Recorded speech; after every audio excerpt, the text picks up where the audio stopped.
The Amish live a quiet life, far from wall power. They say no to plug-in fans and loud engines. But here's the twist. These same folk built a clever wind system that worked for years. It pumped water and ground grain, all before the world knew what a power grid was. This system was not just old tech, it was a silent giant, doing big work right under our noses. That whole idea of an Amish wind system might seem strange, but it's not as new as you'd think. Wind power has been around for a long, long time. Picture this. It's 1888. An engineer in Cleveland builds a massive wind turbine in his backyard. It's 60 feet tall, with a huge wheel, and it powers his entire mansion for 20 years.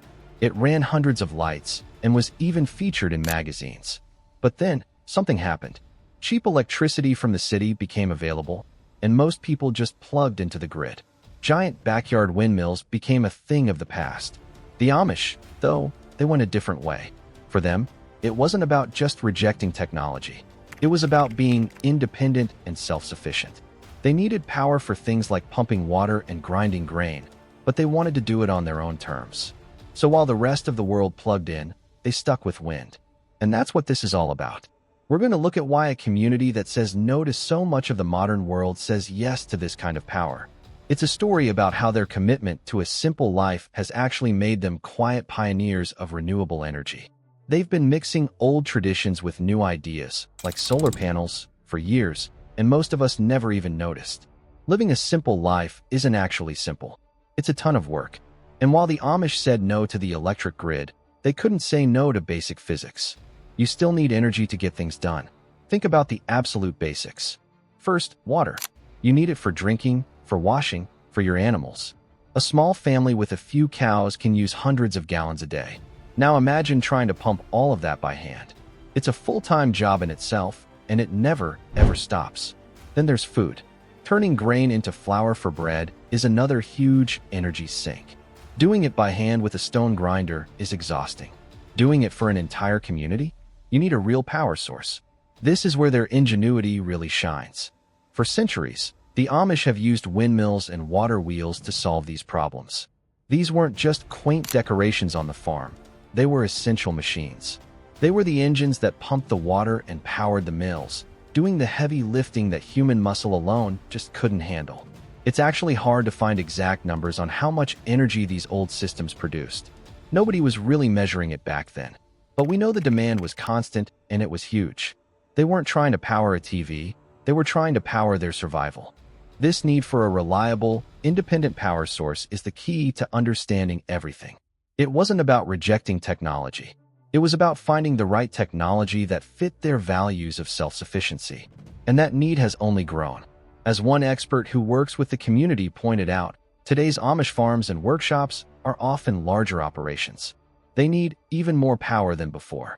So the question wasn't if they should use power, but how they could generate it themselves, on their own terms. So with a growing need for power, the obvious question is, why not just flip a switch and connect to the public grid? For the Amish, the answer has nothing to do with electricity and everything to do with the wires themselves. Being tied to the grid means being tied to the outside world. It means depending on a company you don't know and a system you don't control. And that goes against their most fundamental values of independence and self-reliance. More than that, they saw the grid as a pipeline for modern influences, things that could pull their community apart. It was a line they just weren't willing to cross. It was about protecting their identity. But this refusal to plug in doesn't mean they're stuck in the past. In fact, it's pushed them to become quiet leaders in sustainable living. They aren't against progress. They're just very selective about which technology they bring into their lives. Take solar power. It's the perfect Amish solution. It provides energy without the connection. Today, it's estimated that about half of all Amish households in Pennsylvania have their own solar panels, turning sunshine into power for their homes and businesses. And these aren't just for a few light bulbs. As James Mast, the founder of a company that makes batteries for the community, explained, today's technology is powerful enough to run entire operations. We're talking about workshops and large farms, all powered by the sun, completely off the grid. This approach also shows a deep respect for the environment. It's not just about what they use, but what they don't use. For example, one study found that because the Amish stick to horse and buggy for travel, They produce about 3 times less carbon from transportation than their neighbors. It's a natural part of their low-impact lifestyle.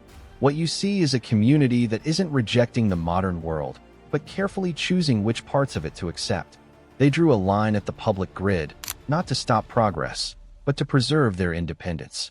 And by doing that, they ended up looking to the sky, to the sun and the wind, to find a way to power their future completely on their own terms. And when it comes to the wind, their solution is one of the oldest and most reliable machines ever built, the windmill. But if you're picturing one of those massive, sleek, white turbines you see on hillsides, think again. The Amish approach is completely different. Their windmills are typically smaller and much simpler, often built with traditional wooden blades. They're not designed to power an entire modern house. They're built to do a specific job. This is the key to understanding them. These machines are less about making electricity and more about doing physical work. Their main purpose is to turn the power of the wind directly into mechanical force. So, instead of a wire running to a power outlet, you have a shaft running to a water pump. As the blades spin, the machine draws water from a well for the home or for livestock. Or it might be connected to a grinder, turning corn into feed for the animals. It's a beautifully direct system. There's no complex conversion from wind to electricity, then back to motion. It's just wind to work, plain and simple. Now, while they're mainly workhorses, some of these windmills can be set up to generate a small amount of electricity, maybe enough to charge a battery for a few lights or a fence. It just shows how resourceful they are, getting every last bit of use out of a single, simple machine. And if you try to look up the exact blueprints for one of these, you'll find it's not that easy. The specifics, the gearing, the blade design, the tower construction, that's knowledge often passed down from one generation to the next, not posted online. It's a perfect example of their engineering mindset. It's not about having the newest or most powerful technology. It's about having the right technology, one that's reliable, self-sufficient, and does the job without tying them to anyone else. So what exactly is that job? Well, on a farm, two of the most constant, energy-hungry tasks are getting water and making food for the animals. Every single day, you need water from the well, and you need to grind corn or other grains into feed. This is where the Amish windmill shines. It's a direct solution to these problems. When you see one of these spinning, it's not just for looks. It's doing real, physical work. In the most common setup, that windmill is directly connected to a water pump. As the blades turn with the wind, a rod moves up and down, pulling water from deep in the ground. It's a simple, steady process that provides water for the family, the garden, and all the livestock, without a single watt of electricity from a power company. It's the same principle for grinding grain. The windmill's power can be geared to turn a grinding mill. So, as long as the wind blows, they can turn their harvest into usable feed.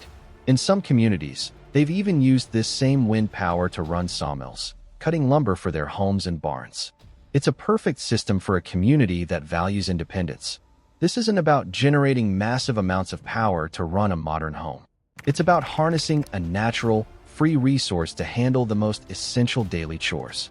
These windmills are incredibly reliable, especially in places where the wind is consistent. They represent a deep understanding of technology that's been honed for centuries. It's not about rejecting progress. It's about choosing the right tool for the job, a tool that lets them live off the land, completely on their own terms. But to really understand why this machine was so perfect for them, you have to look at what the alternative was. Because at the exact same time the Amish were perfecting their simple windmills, early electricity was having its own big moment. In 1888, an engineer in Cleveland named Charles Brush built one of the world's first automatic wind generators. And this thing was a monster. We're talking about a 60-foot tower with a massive wheel that had 140 blades.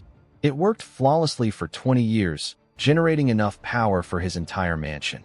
That's 350 light bulbs, arc lights, and multiple electric motors. It was an incredible achievement, a true piece of high technology. But here's the thing, almost no one could afford it. Building it cost more money than the average person would see in their entire life. And you needed to be a brilliant engineer just to keep it running. For a rural farmer or a small community, getting a machine like that wasn't just difficult, it was impossible. It might as well have been on the moon. This is where the Amish windmill wasn't just a different choice. It was a smarter choice for their world. It didn't try to be a high-tech powerhouse. Instead, it was designed from the ground up to be practical, reliable, and self-sufficient.